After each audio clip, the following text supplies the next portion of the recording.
Dando prosseguimento, agora vamos analisar a controlabilidade e a observabilidade desse nosso exemplo, desse nosso sistema.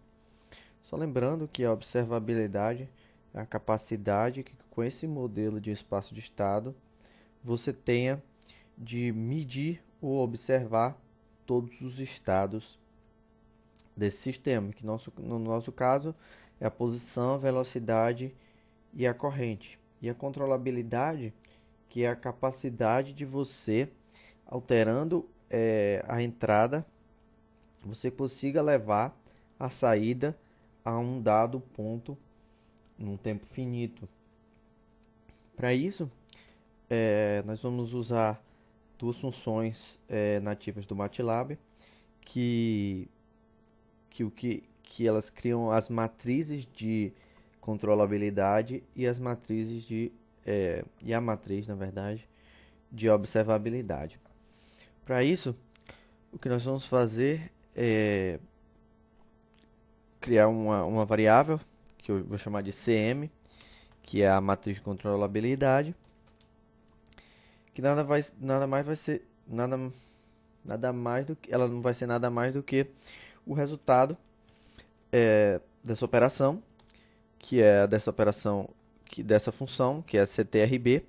Se a gente vier aqui no help ctrb, a gente vai ver que ela é a função que calcula a matriz de controlabilidade para um sistema em espaços de estados.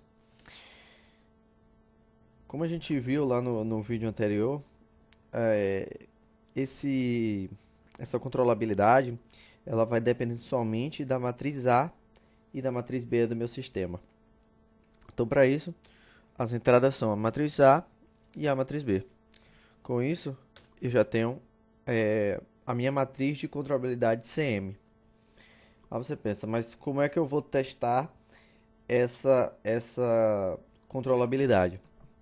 Se eu rodar aqui e pedir esse CM, ele vai me dar a minha matriz de controlabilidade.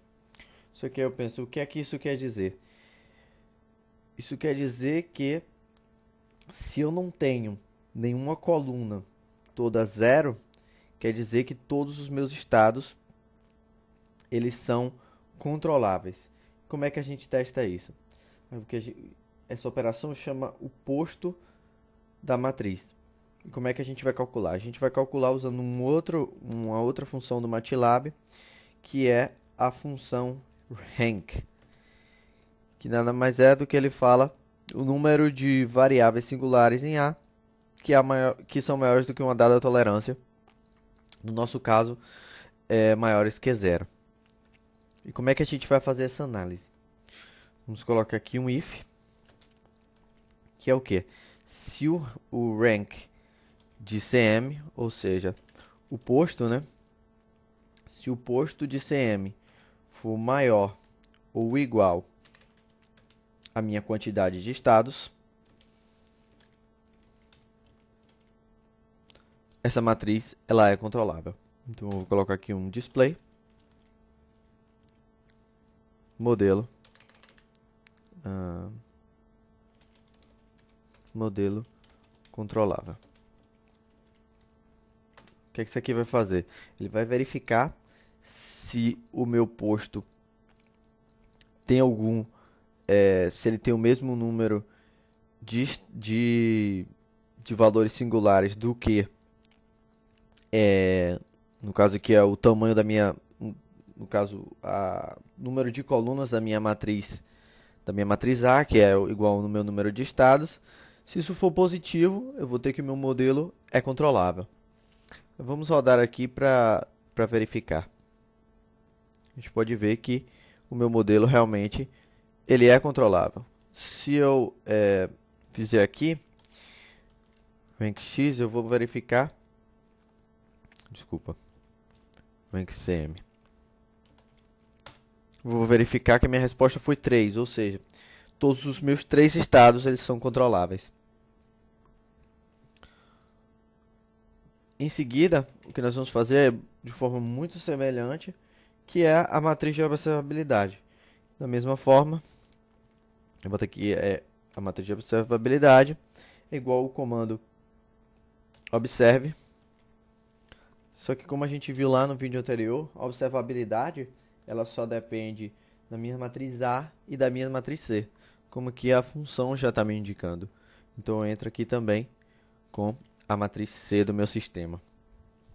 E da mesma forma, eu vou comparar para ver se eu tenho alguma coluna só com zeros, que nesse caso me indicaria que meu sistema ele não é totalmente observável.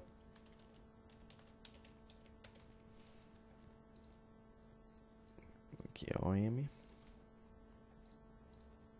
Vamos rodar. Vamos ver que o meu modelo ele é tanto controlável quanto observável. Qual é a importância disso?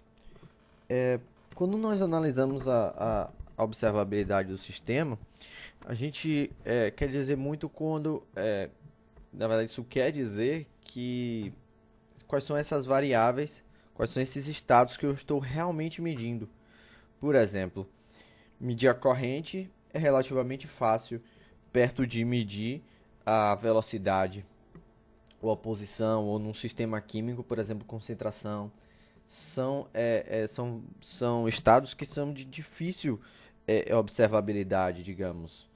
Não observabilidade do meu sistema, mas na vida real. Eu não tenho um analisador, ele é um equipamento muito caro e relativamente lento para me retornar essa,